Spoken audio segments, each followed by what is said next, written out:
Good evening. You're listening live to the Xtreme Movie Show. I'm your host, Rob, broadcasting, as always, from the Xtreme Studios in the Pinos Palace, just west of Orlando, Florida. I have the young 20-something also from Central Florida, Professor Pixel, with me tonight here on the Smooth R&B station. I have from the Great Midwest, RDV.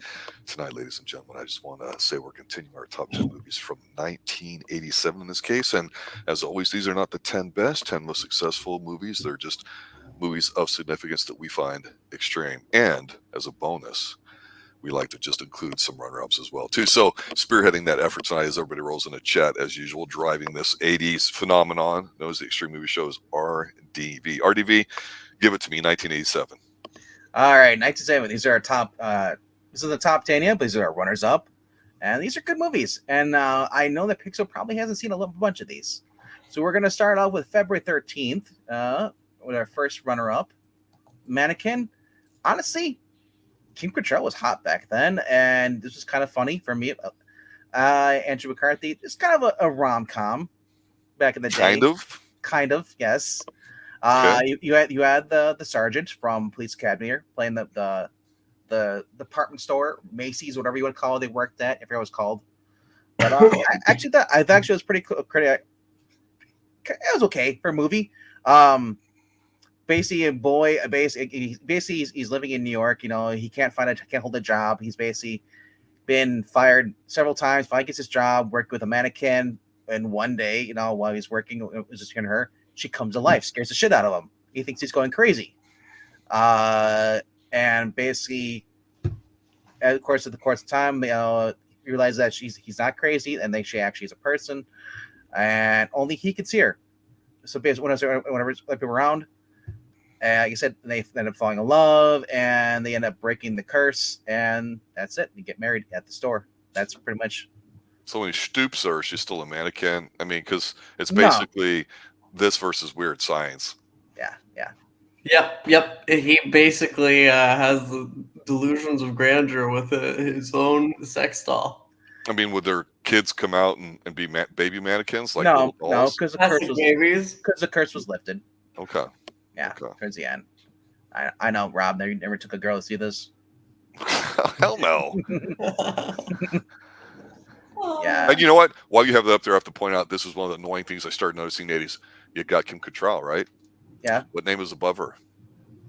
Andrew McCarthy. Fucking get it right. I understand there's naming rights and all that, so he probably had top billing, but at least flip the image, you idiots. Yes. Sorry. Also, Andrew McCarthy from the Brat Pack at the time, too. Correct. Yeah. Young Kim Cattrall. Yep, Kim Cattrall. All right. Our next one also came out February 13th, and Sam say that Stallone went over the top in this. Phenomenal movie. Almost wanted to have it on a top 10, but there's just some movies that are a little bit better than this. But it's still, if you've never seen this, Pixel, you need to watch this. Yeah, I haven't seen it. It's basically about Stallone's a truck driver, and he's divorced, and his estranged son ends up after his wife dies. You know, she's sick. Or ex-wife dies. He's basically, they want him to take custody of his son, but the grandfather wants control of him. Never liked him, always, and they start bonding until basically something happens where the grandfather steals him away, the kid. And in order to save him, because he drives his own rig, in order to get the money, in order to pay the bills up and actually set a life for his son, he ends up doing an arm wrestling contest, and he wins it. Gets the brand new rig and stuff. And I think was it Vader that was in this? I forgot which wrestler it was in here. There was a big at the end. Actually, I think it's Terry Funk off the top of my head. Yeah, it's been a while. Brothers. Yeah, it'd be Dory Funk. Hey, Dory Funk. And also, if you squint really hard, Pixel, look down the bottom right corner. What does that say? This is not a Dan Curtis production. No, dumbass. No. Look under the letter P. I see. What does it say? Canon. It's canon, okay? Exactly. It's a canon film. Stallone in a canon picture. Holy crap. That's right. And the only reason that this was allowed, because Chuck Norris, he decided to take the year off. Yeah, and the other thing too, with we joke about subculture type films. I mean, one of Chuck Norris's earlier ones was Breaker because of the CB phenomenon in the '70s and all that. And then here, there was always definitely the underground of these types of how do we say them, events or culture, subculture, basically here of arm wrestling. It's a thing. It's legit. It's there. It's about leverage, and there is a technique to it. It's like everything else. You get something exposed to in the '80s that you would never have anywhere else, decade wise. Because I think this is of Yeah. course the gold standard when it comes to arm wrestling movies. Because I think there's literally only like one other one in existence. So yeah, eat it. Also, there was a grand prize at the '80s. There was a grand prize to appear in the movie. Over the top too, sweepstakes. And also, Stallone throws a guy through a patio door window.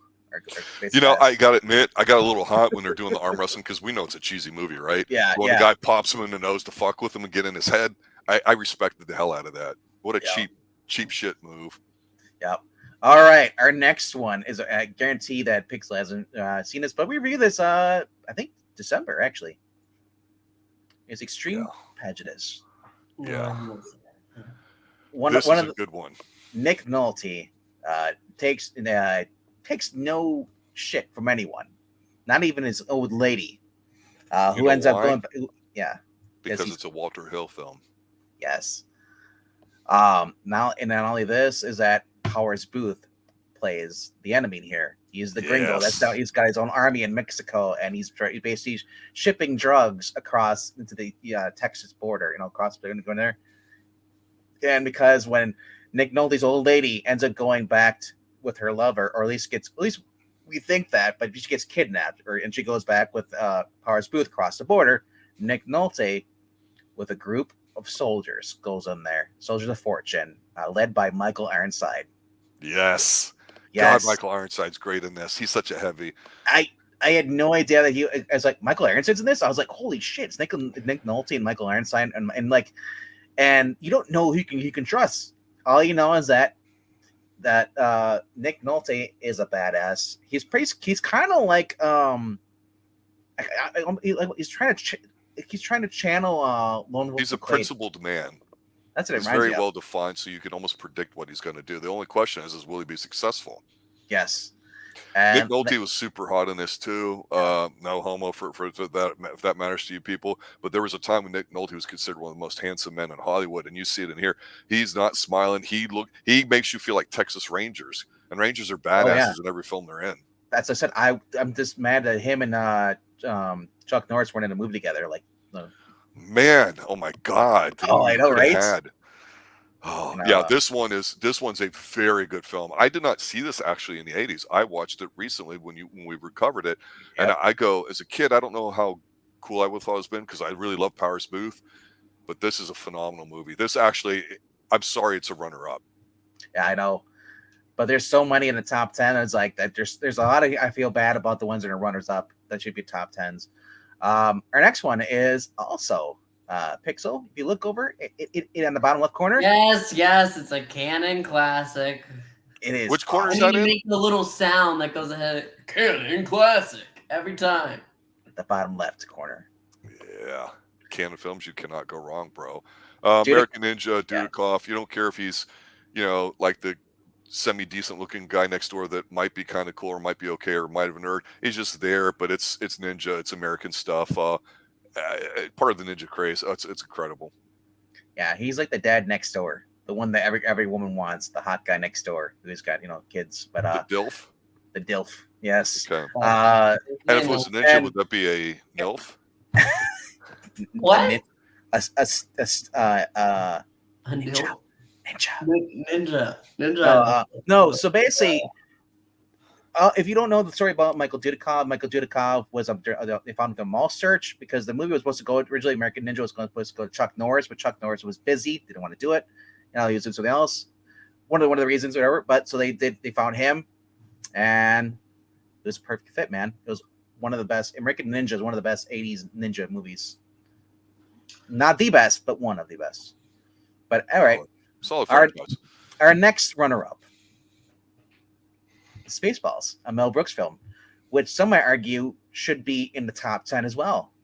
And they have valid arguments. I'll say this. It's okay. I like it. I don't bust a gut watching it. I don't know why. I've I get the seen jokes. The jokes are funny. I love Mel Brooks, but when I watch it, I'm just like, okay. I don't I've know why. seen I've seen really bits and pieces of this rather than sitting down and just watching the whole movie. And We're gonna comb the desert. Yeah, yeah, that's What? funny, but when I watch it, funny, it's but not funny. I don't know. I'm, I can't explain it. I'm It's worth surrounded a by watch if you like assholes. that. yeah, no, I'm not a big Spaceballs guy. I know a lot of people are, but I'm not. I thought you were a big Rick Moranis fan. I like Rick.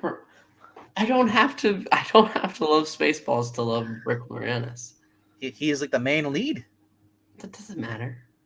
He's He's Schwartz the is bringing the lead of Honey, I oars. Shrunk the Kids. He's the power of the Schwartz, bro. Yeah, Rick Moranis, he was unstoppable. Just like everyone's going apeshit over the Shogun reboot, redo, or whatever. And I'm telling you, back then Richard Chamberlain, you couldn't stop him either. And you're going, who? Yeah, Rick Moranis. Just look at him. Alrighty. Our next one is one of Rob's picks, but didn't make it into the top 10. Yeah, I've never seen it, so I can't really talk about it. Neither have I. that's one of the reasons why sometimes these things happen. If some of our other studio members are not well versed in the film. Everybody knows how friggin' phenomenal Full Metal Jacket is, especially the first half. It might be one of the best first halves of a film ever. Seriously, I mean, Just it's just perfectly complete. It's tremendous. All I know is about the guy yelling. That's about it. Let's see. I've seen it. I believe this is the one with where it's. I believe this is the movie that's two halves. Yeah, Stanley Kubrick. So Vincent. The D'Onofrio's in here too. This King is Pen. everybody remembers him because of the first act and how it ends. The Yeah. second half is great, but really, if you made this as two films, the first film would be A plus, and the second one would be A minus. This is tremendous. I'm a bit of a Kubrick mark anyway. Yeah. Matthew Modine's in here. Look at this, Adam, another Baldwin clan it's guy. Lee Emery that which steals the whole entire movie. You think? I think so. Isn't he the drill? Isn't he the drill So sergeant? Lee Ermey, yeah, because this Yeah. is when people. Well, that's what he really was. And so Yeah. when he was here, this in this film, people are like, "Man, is it really that much of a hard ass?" People really felt like they knew this movie while they were watching it. That's how good Kubrick was able to get this on film. It really could be in the top 3 of the year, just in terms of best movies. Seriously, it's phenomenal. Again, we're not saying the best, the worst. Part of it is our 3-generation experience here that we have on the panel. That's why it's here as a runner-up. Yep. All right. Next one. I actually like this one a lot. And I picked so you've probably never seen this either. No. Martin Short basically is he's a guy who works at Publix. He hates We're his job. shopping is pleasure. Yeah, he hates his job pretty much at this grocery store. He's a cashier. Hates it. Meg Ryan is the girlfriend of Dennis Quaid here, who actually were dating in real life at the time. He volunteers as a pilot to be in a secret black ops experiment to shrink him down and put him to a rabbit. But something happens when people steal the syringe. He actually gets jabbed into the thigh of Martin Short.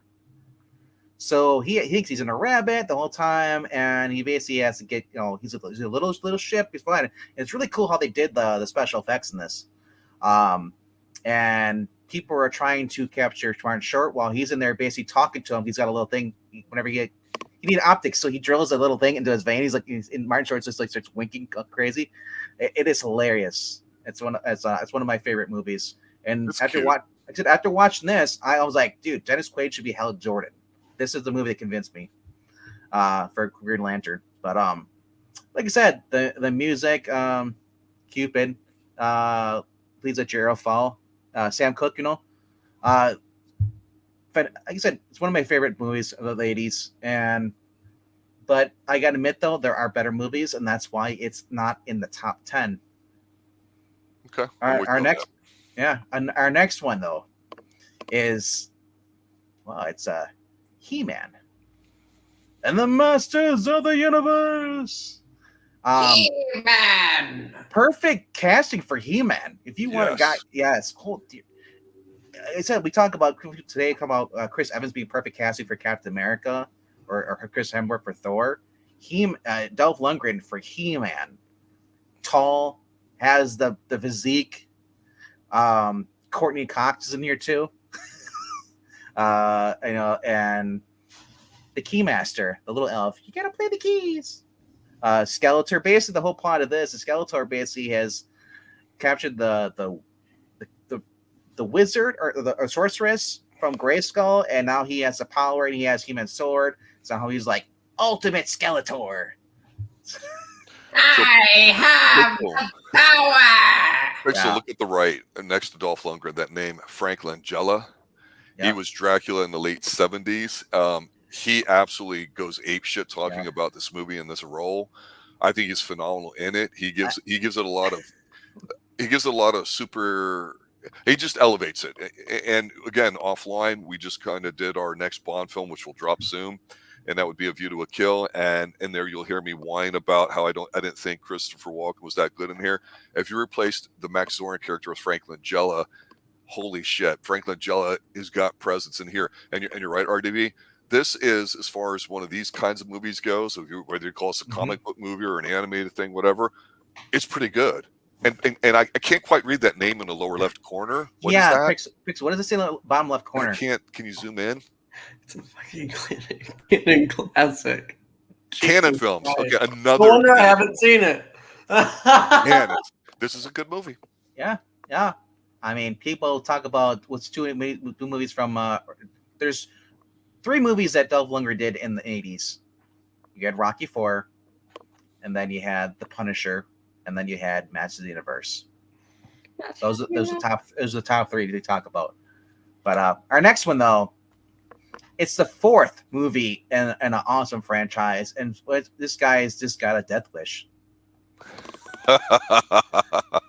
You get the black guy with the pipe shotgun in this in L.A., and then you got the old World War II veteran who snuck home a 50 caliber or a bearing machine gun. It is just awesome. Plus, you get the Wildy. He's going out on the road, taking a show with them. And he's going to all these damn different cities. I love it. Los Angeles had the riots, and he was there to stop it. Let me say this and kind of bring up one more aspect about the James Bond movie View to a Kill. It was Roger Moore's last. He was about 57, 58, I think, when the movie came out. So a lot of people said, "Oh, we can't take him seriously. He's old." And I will say that people were more forgiving, especially then, because you had people like Bronson that you go, he might be 60 years old and a crotchety old man, but I think he could still kick my ass, like if you're a next door neighbor. And of course, Clint Eastwood was still very popular. So this older set of tough guys that were legitimate tough guys and had a badass track record, like a Bronson, added a little bit of credence to it. And we can all tell even though Bronson's got the straight face, it's a lot of fun that he's in LA doing this blowing shit up.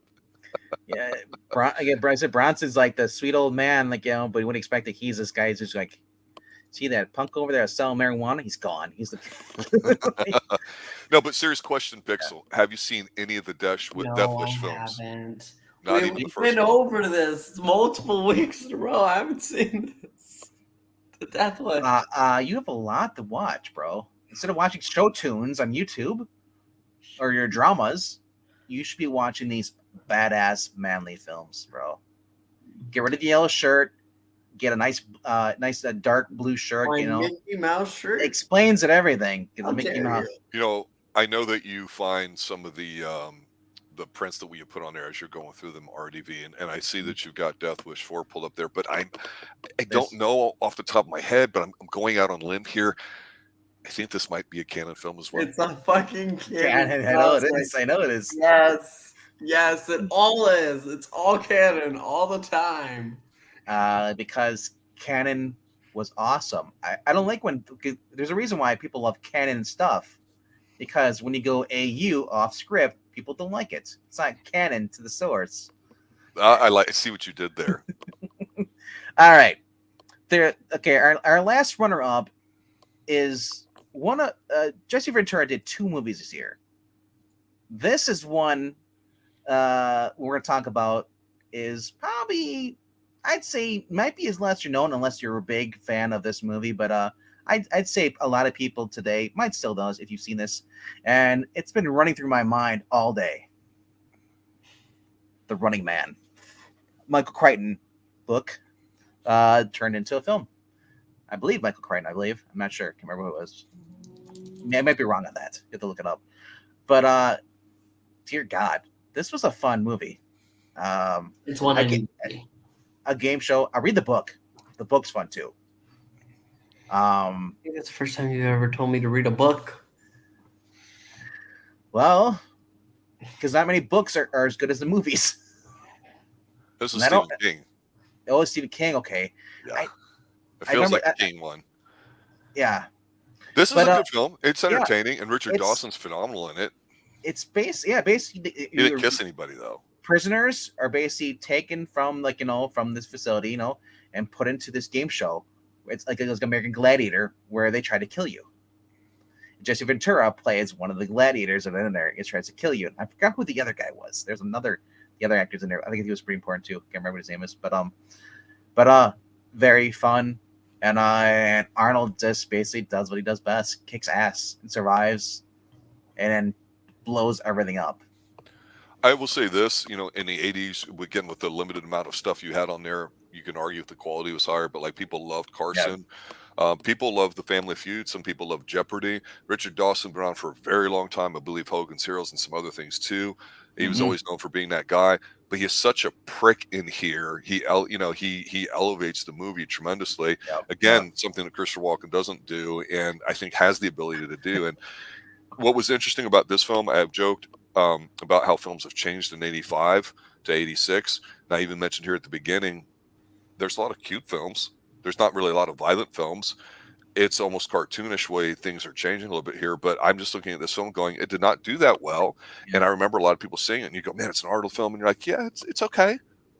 Uh, And you're going, where's the spectacle? It didn't feel that way. It still- feels like a B film when you watch I it. still remember they got there. The prisoners have these basically these straps around them. It's a bomb. If you go Yeah. past, there's a green light, and you have to walk past this fence here. If you go past it, it turns red, goes boop, explosion. It's basically Suicide Squad. Yeah, I was about to say, did Amanda Waller? but it's not a plaid. It's just a bracelet you wear around your neck, and like I said, and I was laughing my ass off. I was getting the photos. I was like, "What's right? It took place in 2019." I know, right? This is what they think 2019 is gonna be. And boy, were they right! It's a shithole. It's what it wears. All right, this is where we talk about top 10 and our first top 10 movie.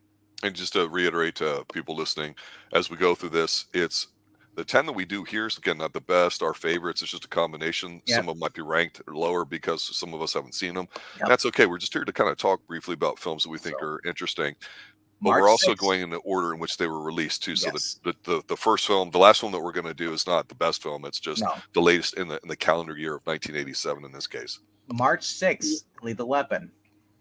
The buddy cop. I just gotta say, I'm getting too old for this shit. Wow, you've actually seen a movie on this list. Yeah, I've seen that. With Lethal Weapon, yeah. It's probably the only movie you've probably seen going to the top 10, probably. Yeah. Not to be confused with you wrestling fans from the 90s of Steve Blackman, who was legitimately a Lethal Weapon as well. But this is a great buddy cop. We talked about how this is a thing. This movie, a lot of people go back to and go, this defines it. It's that good. And it's also our first Christmas movie on the list. Merry Christmas, everybody! Yeah, whatever. I knew you were gonna. I want you to buy a Christmas tree here, and I also want you to watch a Bugs Bunny Christmas thing on the show, and while you're on the couch, with your bullet. Yeah, very very crazy movie. As far as this goes, is Mel Gibson playing the crazy role. We'd seen him in Mad Max. Seeing him in this now is like, and I'm having to deal with Murtaugh, who's kind of like the dad from Family Matters, pretty much. it's and it's kind of, oh my gosh, it's kind of like Perfect Strangers. Family Matters crossover. Anything with Howard Donner's name in it, or Richard Donner, I'm sorry, and Joel Silver's name, they're going to be action. But look at the guy who wrote it, Shane Black. But look who's his films are interesting, and then you throw Mel Gibson in. It's like you've But got a the bunch of villain, good though. ingredients. You can't screw it up. The villain though is Gary Busey. That fight on the lawn. It's just, it's a from the hooker falling from the very beginning, falling from the hotel all the way to the very end, the house blowing up. Hey kids, do you see what happened? It's like, yeah. The movies are generally pretty good when your mistress or hooker or somebody that people aren't supposed to generally know of die or something bad happens, and so you get that in here. It's pretty common, really. And the the dynamic between Murtaugh and Riggs here.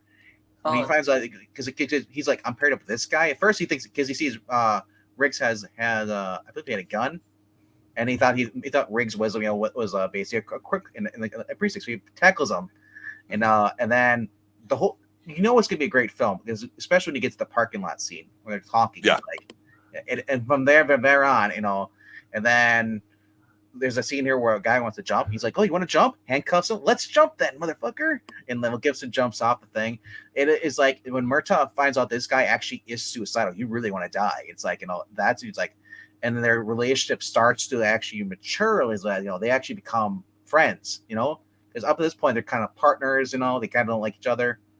Like I said, I from this franchise, first one, second one, and then nothing else. All right. But next film came out about a week later, and it is probably one of the best of the franchise. Evil Dead 2. This is I'm old enough to remember walking Blockbuster, seeing this cover, and I thought it was a horror movie, like a really horror movie, we actually watched it about 10, 20 years later, and I was like, holy crap, this is like a comedy. This is Three Stooges with gore. It's getting closer to what it will become in Army of Darkness, which is... But this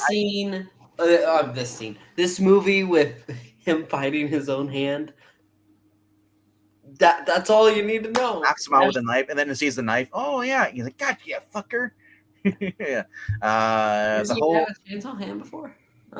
Like you said, and then the guy, Bobby Joe, and the guy come in, it's like, Bobby Joe, where are you? And he gets pulled in by the Ted Raimi, who's playing I forgot what her name is, but the guy's wife. And they're like, oh, I couldn't have the heart to kill my wife. Guy on the tape, he's like, so I left her to sell her. Oh shit! And Bruce Campbell got thrown down there. Like the whole scene, everything was this great comedy. The gore. Let's talk about the blood. The blood sprays. It's red, and it goes black, and then they reverse the tape so it goes back in the wall.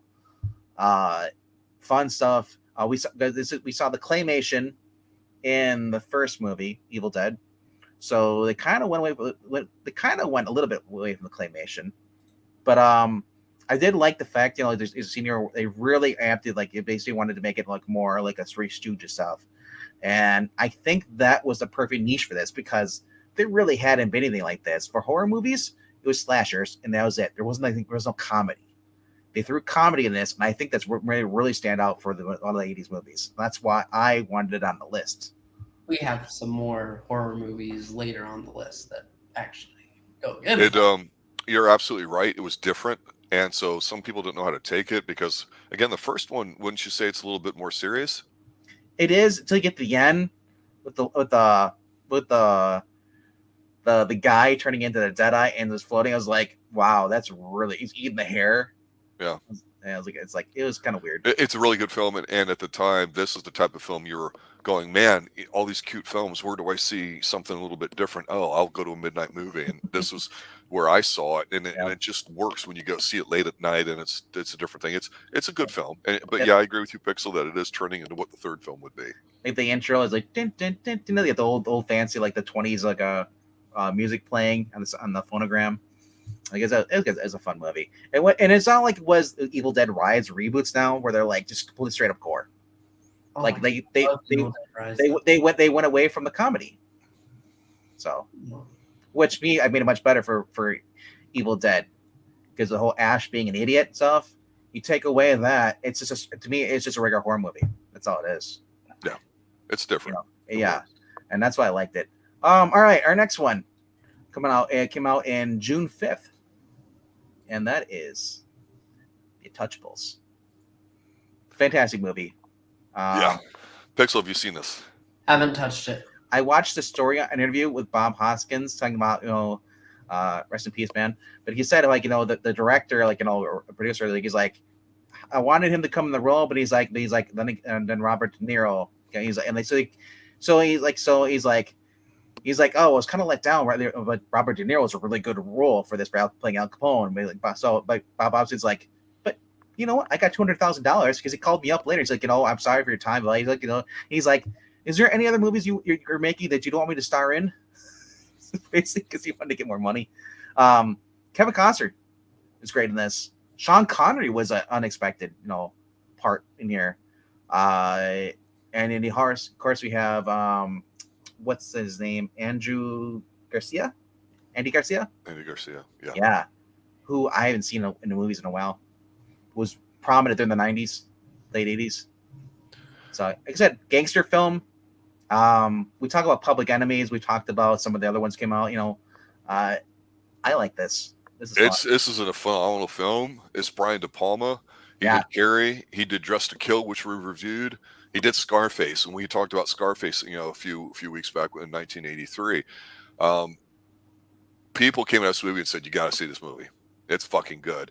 And the thing too about it is that, it is a period piece, which is a little different. You didn't really see necessarily as many of those unless they're like a cutesy film or something like that. But this would be up there to me with Full Metal Jacket as the short list of what you got to see from '87. This is that good of a film, and it's whether you like it or not, or you like his style and all that. It's just so damn good.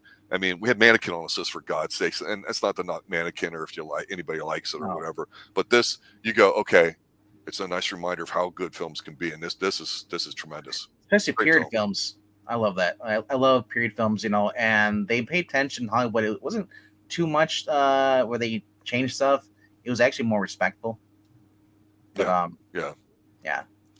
And anytime you get to see Tommy guns in a movie.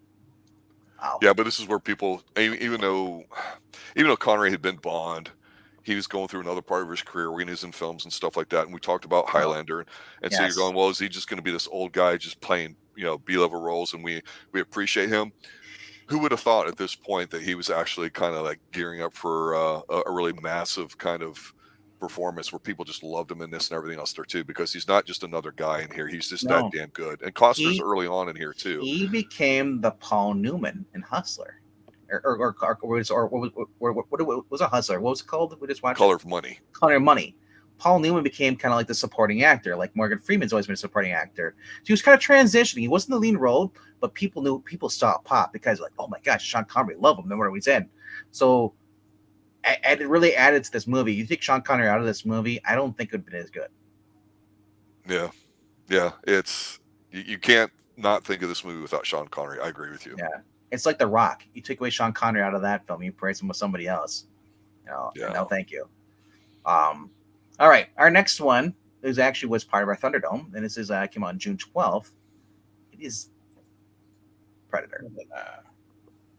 Pixel, tell me, for the love of God, you've seen this, right? Yes, I've seen Predator. I was gonna say you have no man card left if you haven't seen this. And I apologize, Marania. Another movie that you haven't seen that's on your top list. And it happens, we're bringing up a bunch of different ones. It's not guy films either, necessarily. Yeah, yes. For God's sakes, Inner Space is on here. Yes.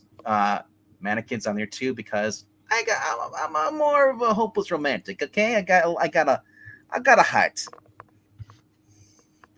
All right. Schwarzenegger, Predator. We have Brothers. May he rest in peace. Yes, brother. That's right. That's where the meme comes from, right? It's like, wow, can't do it with my own arms, but yeah. Good film. Yeah. It's a really good film. No, I guess we talked about this for lengthly. If you haven't seen our Thunderdome, it was before this, 1987. Go check that out. And this Predator went up against what was RoboCop, I believe, correct? Yes. Okay, so I think that was another split decision on which film comes out the winner.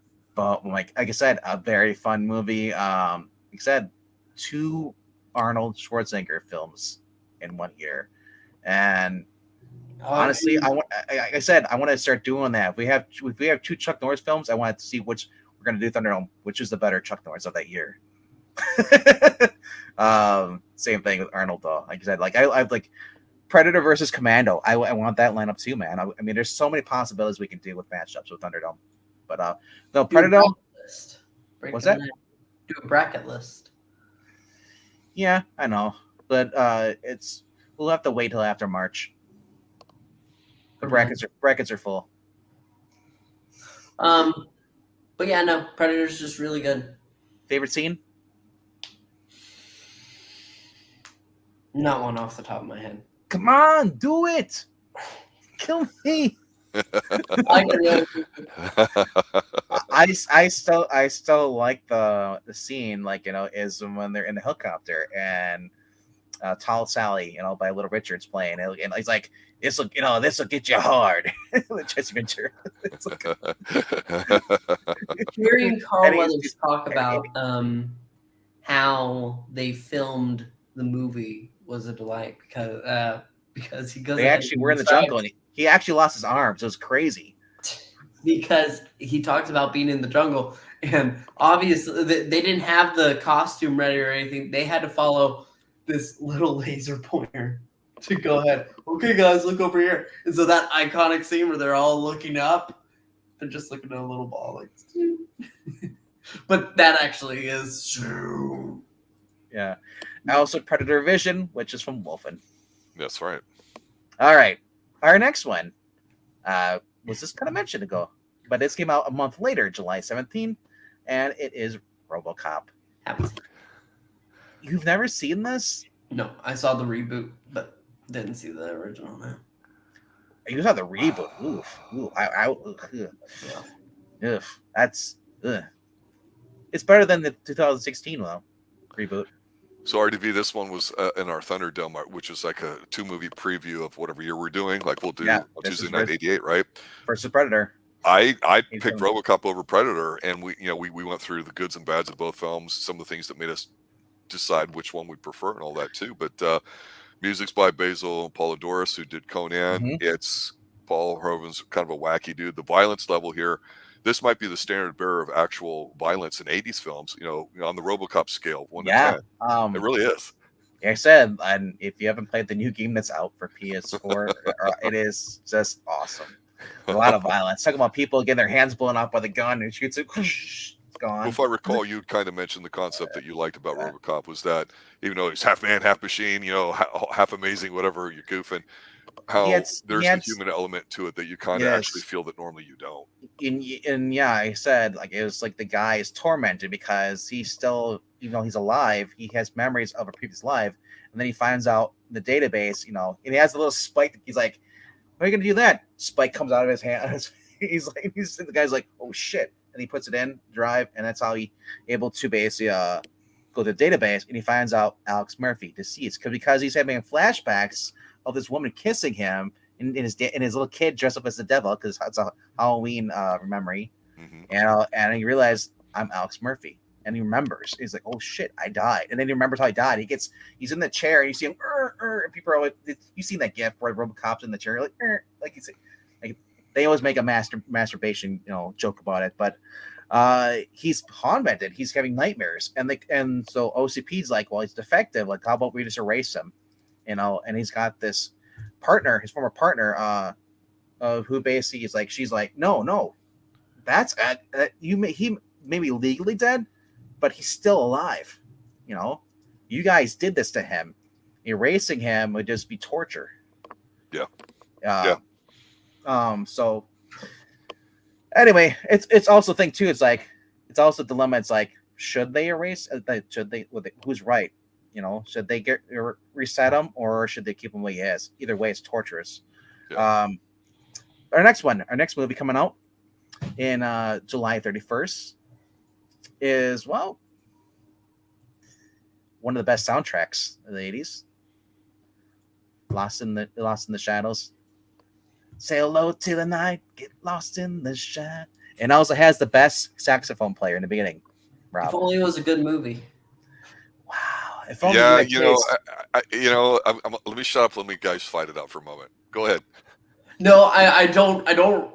So I wish I could tell you a good reason, because I remember sitting down, watched it before going to Spooky Empire, which is a convention I go to sometimes. And they had the Lost Boys cast, as many as they could get. I watched the movie. I can't tell you a single thing about it because all I remember is I detested it.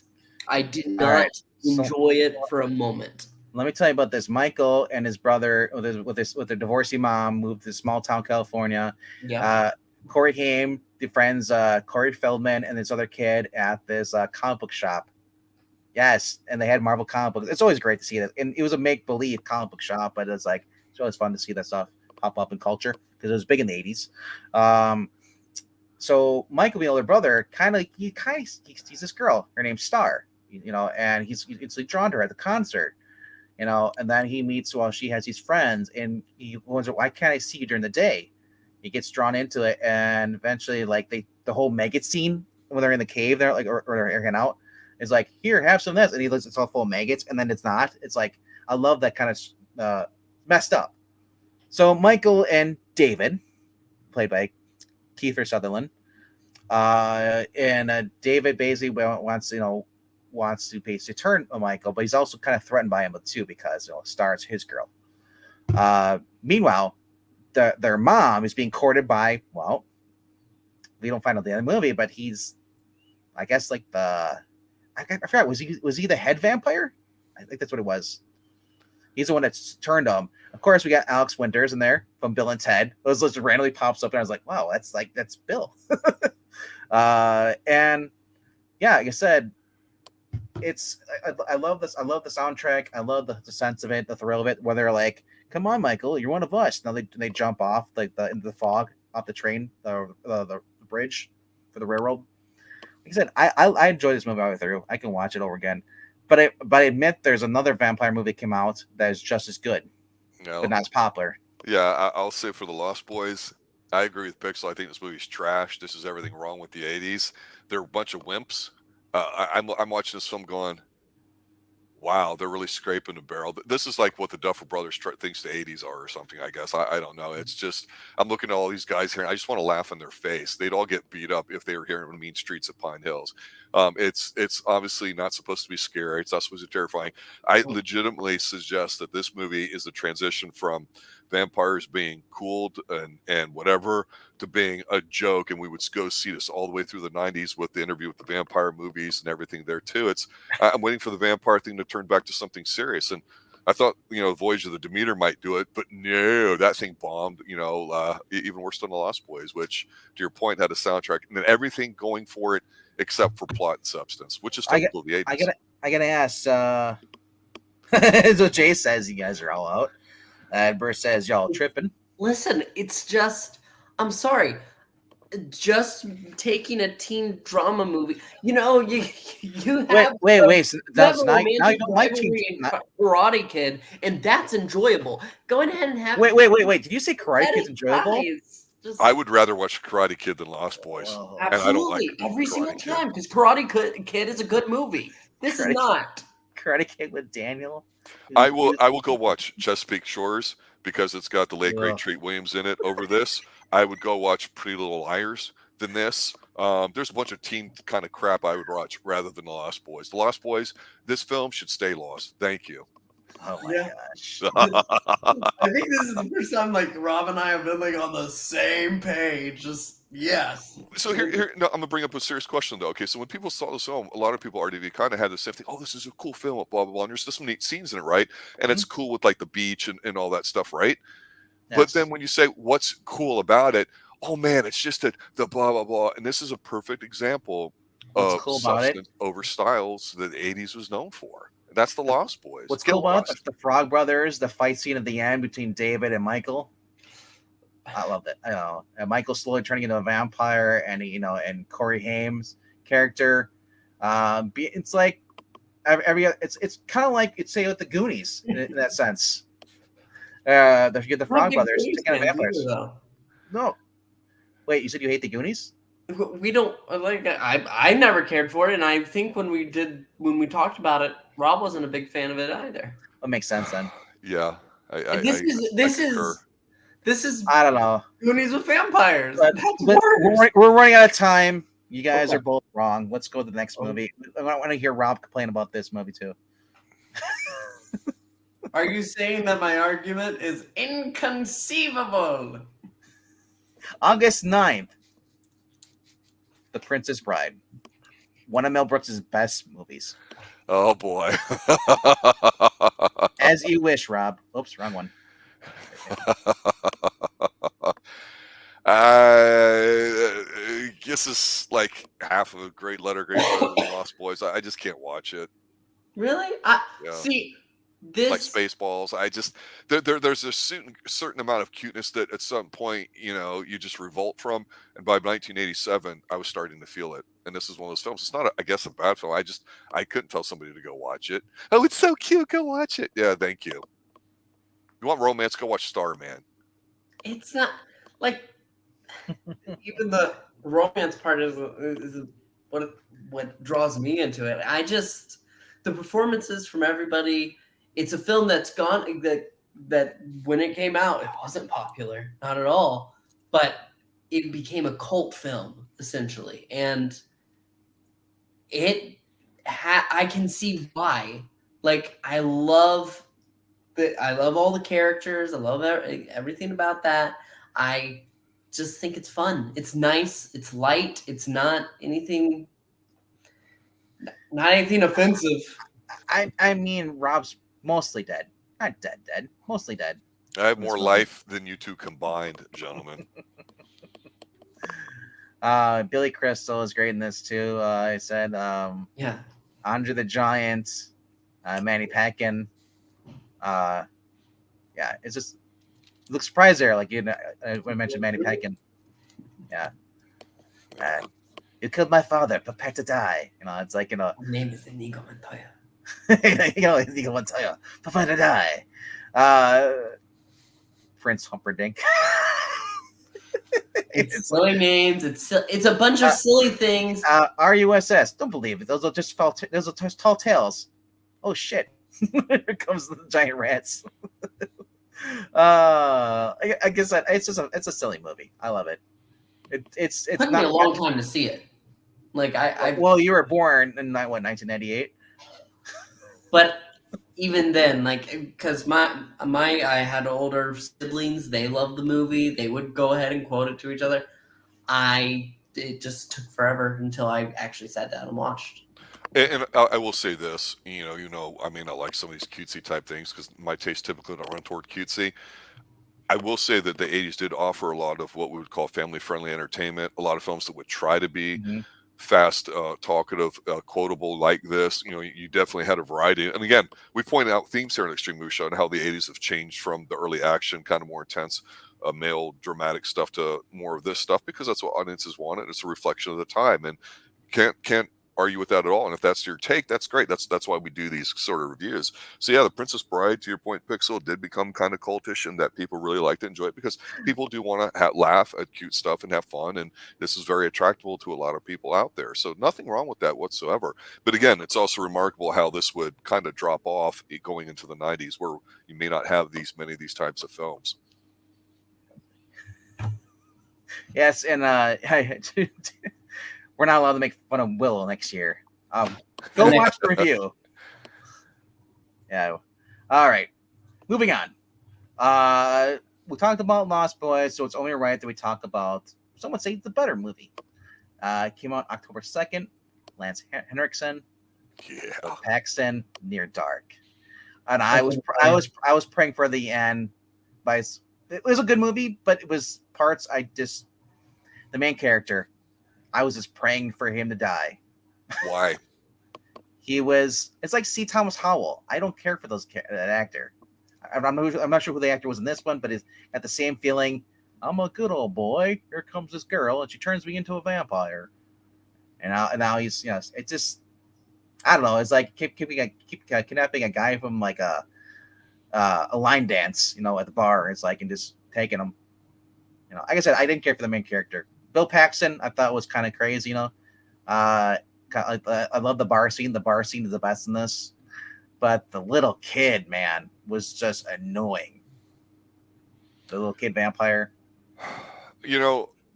I think it's an excellent film. The music's great. People will say it's like a Western, which I agree with. It's got a certain feel to it. Lance adds a lot to it. Bill does in his own way.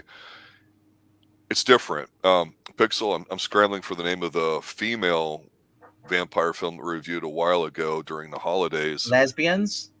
I think so. And it was British or Irish or something. Listen, Lesbianos. lesbian vampires. They were No. This is after Halloween. I'm talking the ones that were filmed where they're in a whorehouse or whatever, and it's the name of the place, of the hotel or whatever they're at. Byzantium, I think that was Verity Princess recommended, and that was different. It was actually a good film. This is different and actually a good film too. And RDV, I can agree with you because this guy I think was an unknown. So I don't know if it would have been better or worse if it was somebody that we knew. It's hard to say because I think the best part of this film is that we don't pay attention to the main character. Seriously. Put Kevin Bacon in it. It's Footloose too. No, but like I said, it's a movie that gets slept on because no one remembers it. That's true. People be Near Dark. What's that? Because Near Dark came out, but everybody loved Lost Boys. Exactly. What a shame. Lost Boys had the better soundtrack too, so it didn't really kind of killed it in that. Well, soundtrack, but the score was better in Near Dark. Yeah. If only Lost Boys was a good movie. The way this movie ends is with America signing off the flag in the 80s, which is kind of cool. That was at midnight. No more. All right. Our next movie is a movie that I didn't care for this. But is this the next to last one, RDV? Yeah, it's the second to last one, October 23rd. It is Prince of Darkness, or the artist formerly known as Prince of Darkness. This is a really good movie. We reviewed it on this channel. We were just looking for some kind of some horror movie to go ahead and review. We saw it was John Carpenter. We sat down. We were like, okay, we'll do this. I was surprised by how good it was. Donald Pleasance, fantastic actor. He really gets to just have a lot of time here. I mean, it's very enjoyable. It's very surreal, supernatural, and that it's fun, but not fun. Donald Pleasance, is that the doctor from Halloween? Yes. Okay. Yes, him. All right. He's a national treasure to me as the scariest commercial of all time. I like this film. Obviously, I'm a mark. It's not why it's number 2, but it's one of those ones where you watch it and there's a time you go, I don't really get what they're talking about. But basically, they've unearthed something that appears to be ancient evil, and is it really the devil or not? And then the nerd side of you comes out if you know anything about physics because of the energy things and all that. And he really tries to go quantum physics on you in horror and kind of almost pulls it off. And this is part of his darker, like, Apocalypse trilogy that they talk about. I think it's a very good film. It looks great. It can be forgettable if this isn't your cup of tea and you want more violence and other things. But Carpenter excels at having people put together in a room and trying to build up dread and stuff and talking about things and all that. And it's really weird because how do you say that, a devil or a demon is going to come to life out of a bunch of stupid little green goo in the bottom of a church in Los Angeles? But by the end of the movie, you're like, am I really seeing the gates of hell opening up? And it is very trippy. And it's different. Would you say that this is better than Sutter Kane? Yeah, but that's a part of this trilogy where they have that kind of Lovecraftian vibe to it. I'm not talking about aliens from other worlds necessarily, but just that really, really dark stuff rather than cool hip stuff. Yeah. I like. Maranya, if you want those lists, go watch Movie Mojo. I swear, everybody Mojo's top 10. I mean, like I said, literally everybody has the same cookie cutter top 10s for these years. We go the opposite because we're extreme. Yeah, we're not mainstream. Yeah, right. This is our mainstream, though. Yes. Yes, we've left some credits. Remember, Pixel hasn't seen hardly any of it, and a lot of this is for his re-education purposes. I've actually seen most of this list compared to the last one I was here for. All right. But there is one onto our final movie of the 1987. And arguably, I would say it's the best on this whole entire list because I am just loving this movie over and over again. It is a Thanksgiving movie. Yeah, you all know what's coming. The only Thanksgiving movie. Planes, Trains, and Automobiles. Steve Martin saying the word "fuck" for like 15 minutes. felt like at least, and just everything about this is awesome. John Candy and Steve Martin. Wow. We talk about the Odd Couple. This takes the Odd Couple and says, it does, guys, hold my beer. We're going to show you how real men do this. And wow, Steve Martin's reaction to this, when they're stuck between they're going the wrong way. It's like, what? I don't know. Drinking, look, they're going because John Candy's like, they're going the wrong way, and then Steve Martin realizes, like, wait, semis, oh crap, and then he looks like he sees him as the devil laughing, and then you look over like they turn to skeletons. So here's the thing. It's My mother, she hates dog movies specifically, because she like big dog movies like Marmaduke, because you or what is it, Shaggy, not Shaggy Dog, Scooby Doo. She hates that too. no, not Scooby Doo. I'll let you Boogaloo. What? There's another one where this big burly dog, and all he does is he makes a mess of things. Well, it's This cow movie pie. is that with a human, and it's very difficult to get through. It's very funny. There are heartfelt moments, yes, but it's like watching a disaster constantly, and you're just like, what, at what point do you, like, as a person, you're just making yourself a burden. I'm like, why do you do this? And John Hughes captures the family spirit in about He does. this, he does at the end. He's like, Vacation and this are this guy- tremendous. I wish there was a third film that we could Yeah. say belongs up here. Maybe some people say Christmas Vacation, but I wanted to just say one vacation film. This is excellent film. Obviously, I think most people agree with us. To answer the question in chat from Ed, who does a better job, Steve or John? I think that's a legitimate question. I think the easy answer is perfect. you have to go with Steve Both. Martin, because he has to play it straight. Candy can just play the one note, and he basically is playing himself. Steve, who normally can do that, has to be almost a bit stiff, because he's so driven and all that. And some people are like that when they travel and stuff like that. Slice little things set them off, where some people roll with it. I think Steve Martin has to be that way in this film. Yeah, I guess it is true, because normally we see him in the movie like the Jerk, and he's an obnoxious guy. He's playing the Jason Bateman character. He's playing the guy. He's he's the stiff, the straight guy. He can't, he's serious. The obnoxious guy is John Candy. That's so, but they both equally shine in their parts.